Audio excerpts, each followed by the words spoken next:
in the name of the Almighty God, that I will be faithful and bear true allegiance to the Republic of Kenya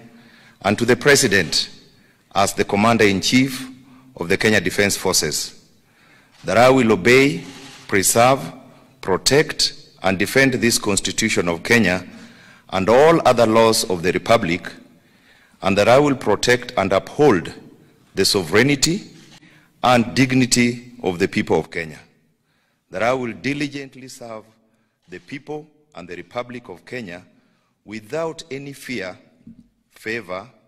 bias, affection, ill will, prejudice,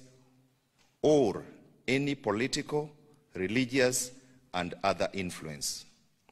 In the exercise of the functions entrusted to me,